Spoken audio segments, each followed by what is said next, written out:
Martin, so nanalo ka dito. Ibig sabihin ba nito, ano na, ito na ba yung last fight to a big fight? Ibig sabihin ba nito ready ka na? Ito ba ibig Ayoko sabihin na po maulit yung gantong fight. Gusto ko ng big fight na po. Nasa tamang age na tayo.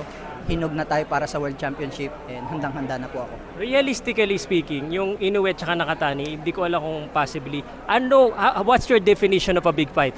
Actually, alam naman namin yung mga nangyayari ngayon sa magpapa-opera siya dahil sa kanyang eye socket, orbital bone, and in a way, kung wala pang lumalabas na balita sa inyo, hindi na siya lalaban buong taon ngayon dahil magpapa-opera din siya. And ito na yung pagkakataon po natin para mapalaban sa World Championship. So kung hindi Inoue Nakatani, realistically ang ibig sabihin ng big fight para sa'yo, either eliminator ba to or championship na? Vacant fight. Gusto ko na vacant and ayoko na magpasikot-sikot po. Gusto ko ng World Championship agad kung sino yung mga nasa top contender ngayon. Alright, so there you have it, ladies and gentlemen. Siguro Once ano again, lang, congratulations. Yeah. last shout out and thank you mga gusto mong Pasasalamatan. Gusto ko po pasalamatan yung promotion na ni Joben Jimenez and Yumir Marshall sa opportunity. Siyempre kay Mr. Sean Gibbons. And maraming salamat sa tagapamahalang pangkahalatang kapatid namin na Eduardo V. Manalo at ikalawang tagapamahalatan na Angelo Eranio Manalo. Sa mga kapatid namin sa iglesia and siyempre sa boxing fans, sa inyo sir. Marami pong salamat sa inyo. Siyempre sa mga taga-Ifugao, no?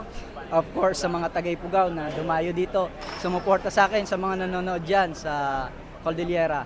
Hagiyo. Salamat. Thank you so much. Thank you, brother. Thank you, brother. Bigtaan mo ako sa sabihin nila. Alright, Carl James, Wonderboy Martin, first of all, congratulations!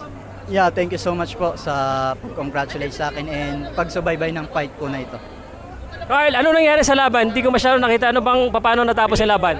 Yeah, napag-aralan po namin kung ano yung sabi ng coaches ko, kung paano siya dadalhin sa gitna at timingan yung mga butas na pwedeng hanapin namin sa kanya. Masyadong mabilis yung nangyari. Hindi ko alam kung anong tumamay. Ano ba yung nangyari? Ano ba yung tumama sa kanya? Body shot po yun sa kaliwa ko. Tinimingin ko po siya kasi magi-street po siya. And then sinabayan ko po ng waving. Kailan kamay mo yun? Kaliwa po. Body shot. Apo. Ito ba ay plano nyo na atakin siya sa katawan? Yes po, sabi namin ng plano is dalhin siya sa gitna kasi kung magpapa-corner ako, yun yung mga advantages niya po sa akin. Siyempre, go ahead. Carl, anong second round, he got his chances, no? Nung second round, nakakuha siya ng mga spots para tamaan ka. Ano yung sinabi sa'yo ni Coach Abel para makapag-adjust ka nung third round? Wag po kami magpapadala sa laro niya and antayin namin yung timing na kami yung magdadala sa gitna ng ring at antayin po namin yung timing para sa body shot. Confirm ko lang, parang liver punch ba yung tumama? Yes po, liver punch po ng kaliwa. Yun. So kasi talagang nang-shutdown si Demisilio eh. Yes po. But again, very impressive performance, no? Third round knockout. Isisingit ko na. After Inoue Nakatani, still waiting ka na kung ano man plano na Nakatani, kung ni Inoue kung magbabakante ba or what. Ikaw. And kung dumating man yung time na talaga maglaban kami, wala na po kaming atrasan ngayon. Yan. Thank you, Champ. Okay, Martin, nakikita mo ba sa sarili mo na of course napakaganda niya yung stamina niyo all throughout the fight kahit mabilis nga yung mismong laban ninyo agad kay Demisilio?